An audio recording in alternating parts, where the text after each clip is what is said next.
Well, as promised, I've come up to Amulree. I should have said this is the 22nd of September 22. Turned out to be a lovely afternoon and evening after a fairly dull, miserable start. But anyway, I've come up to complete my, it's like a conclusion on part two, actually, of what I was doing yesterday. Or was it yesterday? I can't even remember. But yeah, I was thinking about up and down yesterday, and it doesn't seem terribly long ago that we were having such a jolly together and having great fun and happiness, and for reasons which have not yet been established, on my side at least, why it all occurred, why the silence and the resulting emptiness occurred from a long friendship that we've had. Well, as I say already, it's more than a friendship, but I personally think there was a kind of rift had developed, and I believe it was down to a situation when Up and Down had left the convent for good. She had been bequeathed a considerable amount of money, and also with the money that she had accumulated in her years of being a nun. There was no way to spend they got an income, but there was no way to spend it. But she was extremely wealthy. And I say she was extremely wealthy. But what she had done, like many people, so she wasn't alone, but she'd bought several thousands of barrels, many thousands. I haven't established how many exactly, but when crude oil was sitting at the $98 a barrel, she decided that it was a good time to invest, and as I say, but she failed to heed on the advice from her brokerage firm. The analysis had, oil analysis that is, had predicted a slump in oil prices. But my friend Up and Down did not heed that advice. She doesn't heed much advice, actually. She is very single-minded. At times, quite aloof and can be quite arrogant in that level. But it doesn't deflect on the fact that she's a nice person. But she can be rather single-minded, and as a result of not taking or heeding the advice at the time, she continued to watch the price of oil, that crude oil, decline sharply. And I remember the time, because it was in April 2020, she called me and she said, I'm losing everything. I said, you need to sell. You need to sell, and you need to get, take advice, get rid of it, and cut your losses. But she didn't even take my advice, because that's the sort of person she is. She does not like anyone telling her what to do, apart from Mother Superior, of course. Well, she didn't like that either, actually. But she was then forced to sell of her own back when the price crashed to less than $1.50 a barrel. It was unbelievable. No one in their right mind would have ever thought that oil prices would fall that far, but they did. They went down to negative. You couldn't sell it. You couldn't buy the oil. They couldn't give it away. And her entire fortune that had been bequeathed to her was lost almost overnight. As I say, she's not alone, but going in the back of what had happened, and she just really recovered in 2019 from the terrible losses that she made in the the massive stock market crash and the following depression, which hit all of us in 2008. I mean, I personally lost absolute thousands. But even, even the fact that she'd bought diamonds, this is pre-2010 perhaps. The diamonds that she bought turned out to be poor quality. I won't mention the company name, but they were poor quality. And she lost a considerable amount there as well. It was quite heartbreaking. And as a result, she lost almost her entire entire fortune on that portfolio. So the losses had become insurmountable.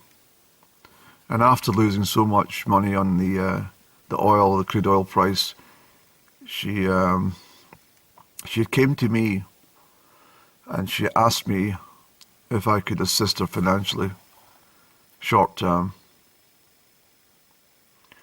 And because I have had such a deep affection for Up and Down, I trust Up and Down. I just I didn't really question it. I never thought for a moment that there would be a problem. But unfortunately, I'm almost 100% positive this is where the rift has developed from, and the amount of money that was transferred was absolutely phenomenal. And we had agreed on a sort of 2 to 2.5 year time scale in order for the monies to be repaid, but unfortunately nothing's been paid. I think she's only offered once to try and get the situation resolved, but I've just it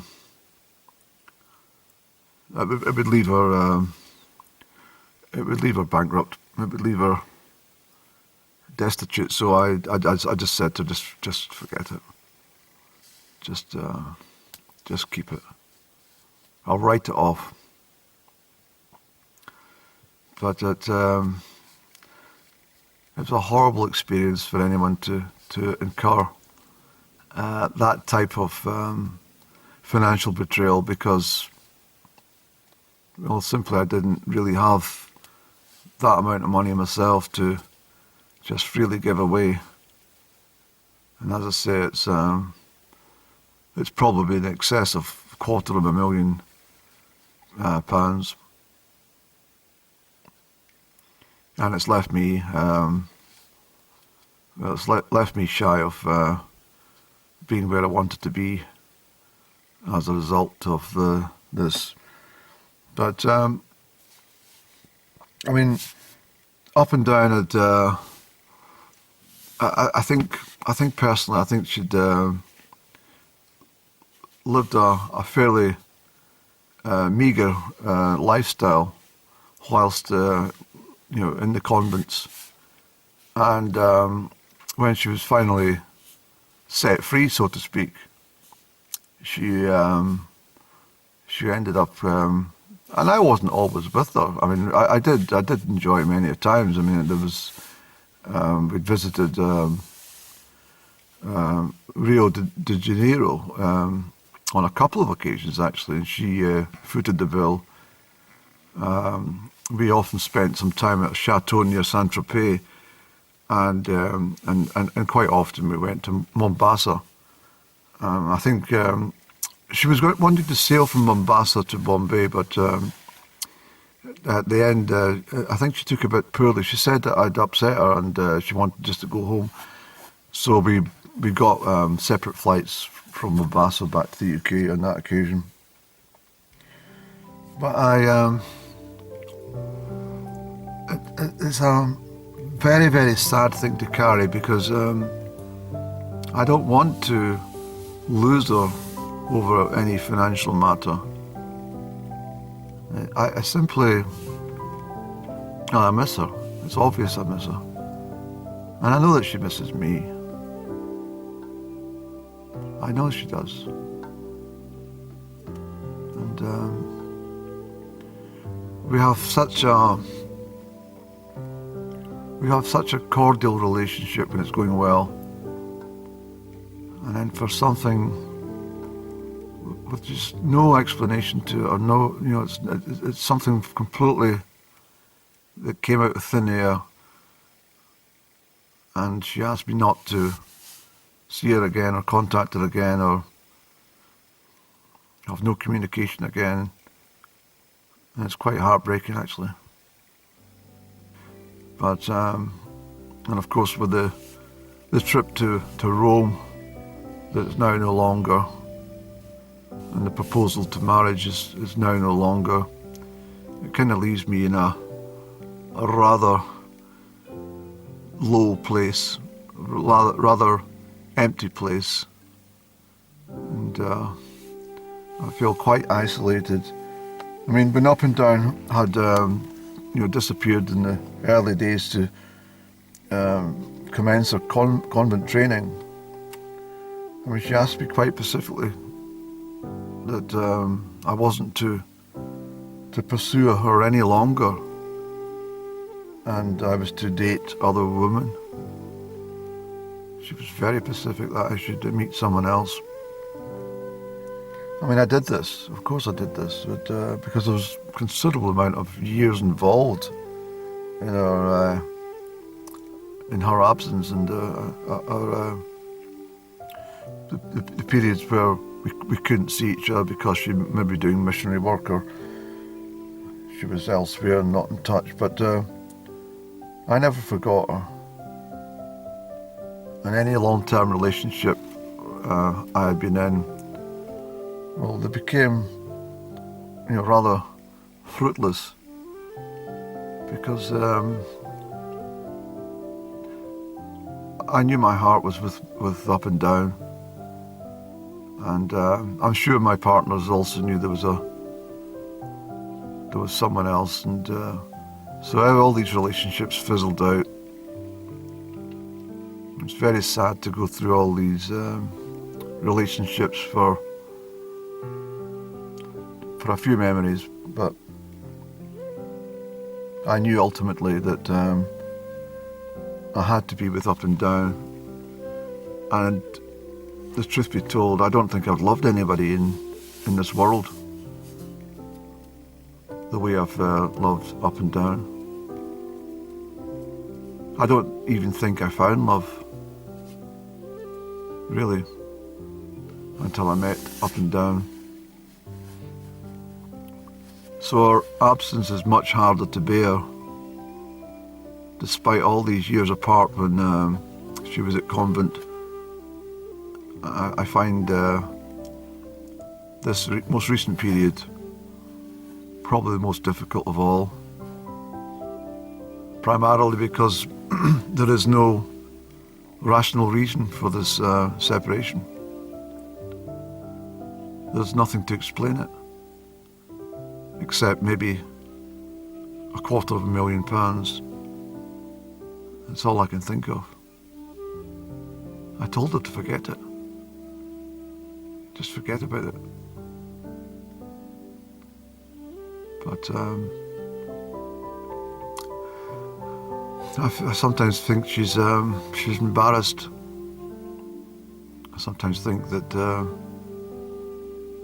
she would like to give me sit and write a cheque for £250,000, but as I say, it'd probably leave her destitute. So I just have to absorb that the money is gone.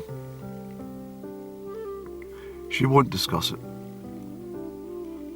She doesn't talk about anything. And if she does, it's normally when she gets upset. And Again, I think most of this stems from the days of convent training, where everything was in such perfect harmony and routine, and any problems which arise in the real world are not easily dealt with by up and down. So the problem I have now is whether to close the chapter completely and finally move on.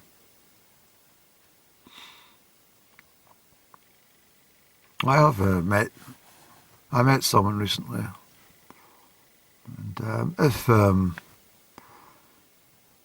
depending on the circumstances at the time when she returns, this is her here. I won't give her name. She's very pretty. And I did, when I met her, it was quite extraordinary. It was only recently. And I'd stopped off at my local distillery for a cigarette. I sometimes pull into the car park, and it's an easy place to, stop. And anyway, I went over to the usual bench that I sit upon and have a roll of the cigarette and light that and just gather my thoughts. But I noticed she was sitting on the bench. So I said to her, sorry to disturb, I'm just having a cigarette, but she didn't actually hear what I said, so she kind of asked for clarification, and I understood there was a language thing, so I motioned with my fingers to my mouth that I was having a cigarette, and she smiled, and then I realised she was smoking. But anyway, that was it, and then a few seconds had passed, probably less than 30 seconds, and she came over and she said, "Can I have a light?" And we got chatting, and we ended up chatting for, it must have been an hour, easily. And we talked about everything from ice cream to politics, mostly politics from her country. I then said, I said, early part of the conversation, I said, "Are you Italian?" And she said, "No, I wish." But I said, "You're very pretty." And something I've never done is, I've obviously taken photographs of girls, but I'd never asked to take a photograph of somebody so soon in a conversation. But she said to me, "I would love you to take a photograph of me." So I took several. She didn't mind. In fact, it was quite bizarre, because standing photographing this stranger after only meeting her for a few minutes in the public car park of a local distillery, it was very odd stuff. She said she'd phone me when she's returning to Scotland, whenever that may be.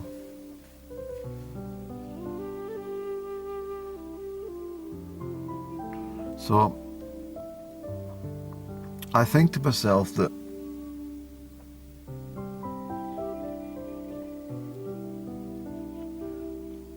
I can't leave. I just couldn't leave up and down. I couldn't imagine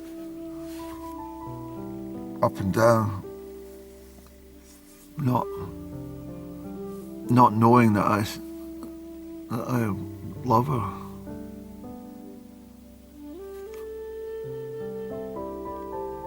I think I'd find it very difficult. Again, I always have. I'm quite sure my final decision on this new person would be for it not to work out, because it would be very unfair. And I think my life will always be empty and lonesome and in isolation, because my whole body, every part of my body, screams out for up and down, even while I sleep. I have some extraordinary things that happen to me, and these events, I'm sure, are guided quite simply by the heavens because of my connection to up and down. I don't know, I wish she was more forthcoming, more honest about what was happening at her end in regards to me, because I'm sure that it's not just me, it gets these synchronicities, these dreams, sometimes waking dreams, sometimes, well, I've told her there's some important information I need to relay to her, which happened in July of this year. It's extremely important, she knows this, but she's still feeling, I think she's scared to hear it, but she shouldn't be. She should not be a coward on this and ask me to come and see her and tell her exactly what was going on.